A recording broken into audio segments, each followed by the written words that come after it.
তো ভাই তুমি কি পারবে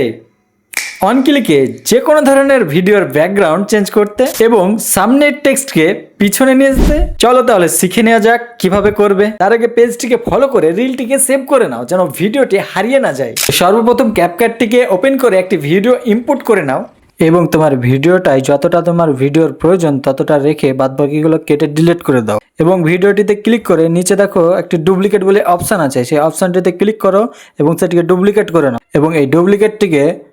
ওভারলেতে ক্লিক করে ওভারলে করে নাও এবং আবার ওভারলেতে ক্লিক করে তুমি যেই ব্যাকগ্রাউন্ডটি চেঞ্জ করতে চাইছো সেই ব্যাকগ্রাউন্ডটিকে সিলেক্ট করে অ্যাড করে নাও এবং ব্যাকগ্রাউন্ড ফটোটিকে জুম করে ফ্রেম মোতাবেক সেট করে নাও। এরপর তুমি যেইখান থেকে তোমার ট্রানজ্যাকশন চেঞ্জ করতে চাইছো সেই জায়গা পর্যন্ত কেটে নিয়ে বাদবাকি রেখে দাও এবং এইভাবে তোমার ওভারলে দুটোকে সেট করে নাও। এবং এখানে দেখো তোমার যে অরিজিনাল ভিডিওর ওভারলেটা আছে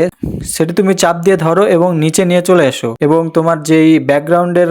ফটোটা আছে সেটিকে তুমি ওপরের দিকে নিয়ে চলে যাও। এতটুকু করার পর তোমার এই অরিজিনাল ওভারলে ভিডিওটা সিলেক্ট করো এবং একটু নিচে গিয়ে দেখো রিমুভ বিজি বলে একটি অপশন আছে, তো এইখানে সিম্পলি ক্লিক করে অটো রিমুভাল অপশনে ক্লিক করে দাও এবং কিছুক্ষণের মধ্যেই তোমার ব্যাকগ্রাউন্ড রিমুভ হয়ে যাবে এবং এইরকম ইন্টারফেস চলে আসবে। এবং সেকেন্ড যেটা, টেক্সটকে সামনে থেকে কিভাবে পিছনে নিয়ে যাবে, তো তার জন্য তুমি যে জায়গায় তুমি টেক্সটটিকে পিছনে নিয়ে যেতে চাইছো সেই জায়গায় গিয়ে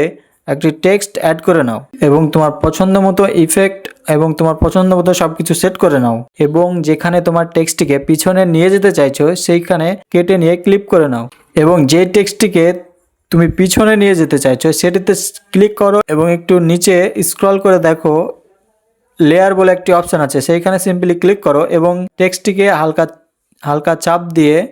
তুমি এই সাইডে মিডিলে নিয়ে চলে এসো, তাহলেই দেখবে তোমার টেক্সটটি সামনে থেকে অটোমেটিক পিছনে চলে গেছে। তো ভিডিওটি কেমন লাগলো অবশ্যই জানিয়ে দেবে। ভিডিওটি ইউজফুল মনে হলে অবশ্যই একটি শেয়ার করে দেবে।